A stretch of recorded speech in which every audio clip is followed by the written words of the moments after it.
এই ব্যক্তিটা 60 বছর পর্যন্ত স্নান না করেই জীবিত আছেন, কিন্তু তিনি স্নান করতেন না কেন? আর এটা হলো এমন একটা পাখি যে সমুদ্রের 200 ফুট গভীরে গিয়েও শিকার করতে পারে। তাছাড়া এটা হলো এমন এক ব্যক্তি যার সম্পর্কে জানার পরে তুমিও কমেন্টে লিখবে আই লাভ দিস ম্যান। আর এই 50 টাকার নোটে যে গান্ধীজির ছবিটা আছে সেটা কি সত্যিকারের ফটো নাকি কোনো পেন্টিং? আর তুমি কি পৃথিবীর সবথেকে লম্বা ট্রেন দেখেছো?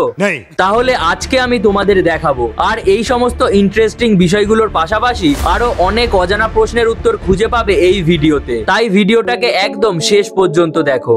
ফ্যাক্ট নাম্বার 10, তোমার বাড়িতেও যদি বিড়াল থাকে তাহলে তুমি সেই বিড়ালকে যতই মিষ্টি খেতে দাও না কেন তারা সেটার স্বাদ বুঝতেই পারবে না, কারণ বিড়ালদের জিভে টেস্ট রিসেপ্টরস থাকে না। আসলে মিষ্টি স্বাদকে বোঝার জন্য দুটো স্পেশাল টেস্ট রিসেপ্টরের প্রয়োজন হয়, T1R2 আর T1R3। আর বিড়ালদের কাছে T1R3 তো আছে কিন্তু T1R2 থাকে না, যার ফলে বেচারা T1R3 একা কিছুই করতে পারে না। এই কারণে বিড়ালেরা কখনোই মিষ্টি স্বাদ গ্রহণ করতে পারে না। ফ্যাক্ট নাম্বার 9, আমাদের ভারতের 50 টাকার নোটে গান্ধীজির যে ফটোটা আছে সেটা কি রিয়েল ফটো নাকি পেন্টিং? তাহলে জেনে নাও, এটা কোনো পেন্টিং না, এটা হলো আসলে একটা রিয়েল ফটো। আর এই ফটোটাকে 1946 সালে দিল্লিতে রাষ্ট্রপতি ভবনের বাইরে তোলা হয়েছিল এবং এই ফটোটা একজন বিখ্যাত ফটোগ্রাফার তুলেছিলেন যার নাম আর চেহারা কেউই জানে না। অর্থাৎ এটা কেউ জানে না যে এই ফটোটাকে আসলে কে তুলেছিল।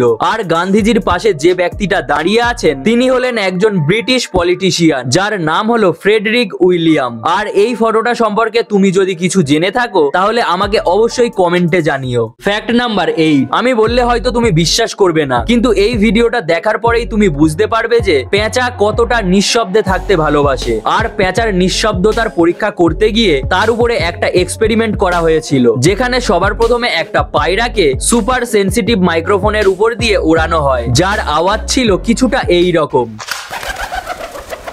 তারপরে যখন একটা পেরিগ্রিন ফ্যালকনকে এই মাইক্রোফোনের উপর দিয়ে ওড়ানো হলো তখন কিছুটা এই রকম আওয়াজ আসলো। কিন্তু যখন একটা পেঁচাকে এই সুপার সেনসিটিভ মাইক্রোফোনের উপরে ওড়ানো হলো তখন কিছুটা এই রকম আওয়াজ এসেছিল।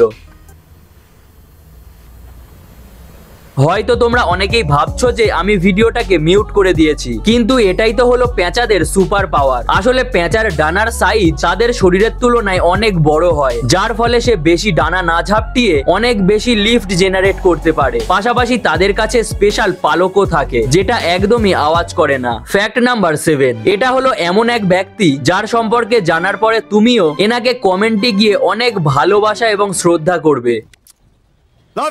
আসলে এই ব্যক্তিটার নাম হলো মাইকেল হেনরি, যিনি আমাদের সব থেকে প্রিয় জিনিসের আবিষ্কার করেছিলেন। আর সেই জিনিসটাই হলো পরীক্ষা। হ্যাঁ ভাই, এটাই হলো সেই ব্যক্তি যে সমস্ত ছাত্রছাত্রীদের জীবন এতটা সুন্দর করে তুলেছে। আর এই ব্যক্তিটার জন্য কমেন্টে অবশ্যই ভালোবাসা দিয়ে যেও। ফ্যাক্ট নাম্বার 6, তুমি কি কখনো ভেবে দেখেছো সিংহরা সবসময় তাদের বাচ্চাদের ঘাড় ধরে কেন তুলে নিয়ে যায়? আর এই রকম করলে সেই বাচ্চাদের কি ব্যথা লাগে না? আসলে সিংহদের ঘাড়ের পিছনে একটা পাওয়ার অফ বাটন থাকে যেটাকে টিপলেই তাদের শরীর পুরোপুরি অফ হয়ে যায়, যার ফলে সিংহরা তাদের বাচ্চাদের ঘাড় ধরে উঠিয়ে অন্য কোনো নিরাপদ জায়গায় নিয়ে যেতে পারে। আর এই রকম করার ফলে সেই সমস্ত বাচ্চারা একদমই ব্যথা পায় না। আর এটা শুধুমাত্র সিংহরা না, বরং বিড়ালরাও করে থাকে। ফ্যাক্ট নাম্বার 5, এটা হলো এমন এক ধরনের পাখি যেটা আকাশে তো উড়তে পারে এবং পাশাপাশি সাঁতারও কাটতে পারে এবং সমুদ্রের জলে ডুব দিয়ে শিকারও করতে পারে। আসলে এই পাখিটার নাম হলো পাফিন। আর এটাকে সামুদ্রিক তোতা নামেও ডাকা হয়। সমুদ্রের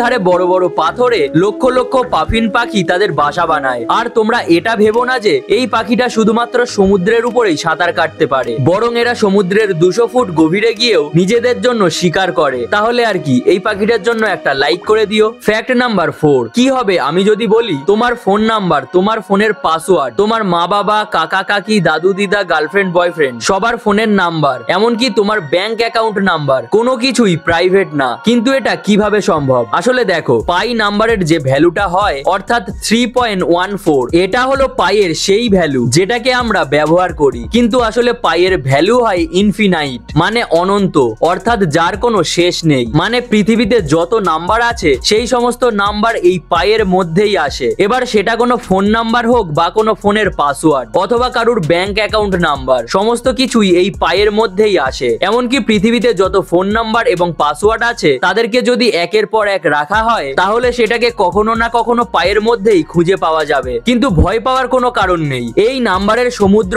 এতটা গভীর যে এটার মধ্যে থেকে যে কোনো একটা নির্দিষ্ট নাম্বারকে বের করা একেবারে ইম্পসিবল। ফ্যাক্ট নাম্বার 3, জানি না তোমরা এটা কখনো করেছো কিনা, কিন্তু আমি ছোটবেলায় একটা ট্রেনের কটা বগি আছে সেটাকে গুনতাম। কিন্তু পৃথিবীর সবথেকে লম্বা ট্রেনের এতগুলো বগি আছে যে গুনতে গুনতে তোমার অবস্থাই খারাপ হয়ে যাবে। আর এই ট্রেনটার নাম হলো বিএইচপি আয়রন ওর ট্রেন, যেটা অস্ট্রেলিয়াতে চলে। এই ট্রেনটা 7.35 কিলোমিটার লম্বা। আর এই ট্রেনে থাকে 682টা বগি এবং 8টা ইঞ্জিন। আর এটা এত বড় ট্রেন যে ভাবলেই তোমার মাথা ঘুরে যাবে। আর এই ট্রেনটা লৌহ আকরিক নিয়ে লোহার খনি থেকে পোর্ট হেডল্যান্ড পর্যন্ত যায়। আর এই ট্রেনের রেকর্ড 2001 থেকে এখনো পর্যন্ত কেউ ভাঙতে পারেনি। এবারে যদি ভারতের কথা বলা যায় তাহলে এখানে সবথেকে লম্বা ট্রেনের নাম হলো শেষনাগ, যেটাকে চালানো হয়েছিল 2020 সালে, যেটা 2.8 কিলোমিটার লম্বা ছিল। আর এই ট্রেনে ছিল 251টা বগি এবং 4টে ইঞ্জিন। আর এই ট্রেনটা একটা স্পেশাল ট্রায়াল ছিল। আর এটাকে চালানো হয়েছিল ইন্ডিয়ান রেলওয়েজ এর আগের রেকর্ড অর্থাৎ সুপার অ্যানাকন্ডার রেকর্ডকে ভাঙার জন্য, যেটার মধ্যে ছিল 177টা বগি। কিন্তু 2020 সালের পর থেকে শেষনাগকে আর চালানো হয়নি। কিন্তু শেষনাগ মাত্র একটা রানেই পুরো ইতিহাস তৈরি করে দিয়েছিল। ফ্যাক্ট নাম্বার 2, যদি তুমি কখনো এইরকম খেলনার সাপকে কোথাও দেখতে পাও তাহলে সেটা নিয়ে খেলার বদলে আগে দৌড়ে পালিয়ে যাও, না হলে এই সাপ একটা চুমু দিয়েই তোমাকে খেলনা বানিয়ে দেবে। আসলে এটা হলো গাবুন ওয়াইপার স্নেক, যেটা হলো পৃথিবীর বিষধর সাপের মধ্যে অন্যতম একটা সাপ। আর এটাকে দেখতে অনেকটা খেলনার সাপের মতন লাগে। আর এটার চলার ভঙ্গিও অনেকটা শুয়োপোকার মতন। আর এই সাপ দেখতে যতটা শান্ত তার থেকে অনেক বেশি ভয়ঙ্কর, কারণ এরা তাদের মুখের মধ্যে 2 ইঞ্চির দুটো বড় বড় দাঁত নিয়ে ঘুরে বেড়ায়, যার মাধ্যমে তারা প্রচুর পরিমাণে বিষ বের করতে পারে। আর এরা হলো সাপের পরিবারের সব থেকে বড় দাঁতওয়ালা সাপ, কিন্তু এদের চলার গতি অনেক কম। আর এটা খুব সহজেই পাতার মধ্যেও লুকিয়ে যায়। তাহলে এবার তুমি যদি এটাকে কখনো দেখতে পাও তাহলে তুমি সেই জায়গা থেকে আগে দৌড়ে পালিয়ে যাবে। ফ্যাক্ট নাম্বার 1, ভাই যদি তুমি 1 সপ্তাহ বা 1 মাস স্নান না করে থাকো, অথবা 1 বছর বা 5 বছর, খুব বেশি হলে 10 বছর পর্যন্ত যদি স্নান না করো, তাহলেও তুমি স্নান না করার ব্যাপারে এই ব্যক্তিটাকে হারাতে পারবে না। আসলে এই ব্যক্তিটার নাম হলো আমো হাজি। আর এই ব্যক্তিটা প্রায় 60 বছর পর্যন্ত স্নান না করে আছে, মানে তোমার বন্ধুর রেকর্ডও ভেঙে দিয়েছে। আর এই ব্যক্তিটা মনে করতো যে যদি সে একদিন স্নান করে নেয় তাহলে সে মারা যাবে, কারণ এই ব্যক্তিটার মতে পৃথিবীতে যত সাবান আছে সেই সমস্ত সাবান আমাদের শরীরের জন্য খুবই ক্ষতিকর। কিন্তু তাকে দেখলে মনে হয় যেন তার এব্লুটোফোবিয়া আছে। এই রোগের ফলে কোনো মানুষ স্নান করতে, সাবান মাখতে অথবা যে কোনো প্রকারে পরিষ্কার পরিচ্ছন্ন থাকতে ভয় পায়। আর কিছুটা এইরকমই আমো হাজির সাথেই ঘটেছিল, যার ফলে সে 60 বছর পর্যন্ত স্নান করেনি। এমনকি সে জলও নোংরা নদী থেকে পান করত, এমনকি সে পচা খাবার দাবার খেত। আর এত নোংরাতে থাকার পরে মানুষজন তাকে ধরে জোর জবরদস্তি করে স্নান করিয়ে দেয়, যার কিছু সপ্তাহ পরেই তার মৃত্যু ঘটে। আর যখন তার মৃত্যু হয়েছিল তখন তার বয়স ছিল 94 বছর। আর এটা দেখার পরে তুমি যেন আবার স্নান করা বন্ধ করে দিও না। আর এই বিষয়ে তোমার কি মতামত আমাকে কমেন্টে জানাও। আর ভিডিওটা ভালো লাগলে অবশ্যই একটা লাইক করে দিও, এবং প্রত্যেক রবিবার ঠিক দুপুর 12টার সময় এই রকমই interesting are amazing facts video দেখার জন্য চ্যানেলটাকে অবশ্যই সাবস্ক্রাইব করে ভিডিওটাকে তোমার বন্ধু বান্ধবীদের সাথে শেয়ার করে দিও। তাহলে আজকের জন্য এই পর্যন্তই, দেখা হচ্ছে আবার পরের ভিডিওতে। ততদিন পর্যন্ত সবাই ভালো থেকো, সুস্থ থেকো।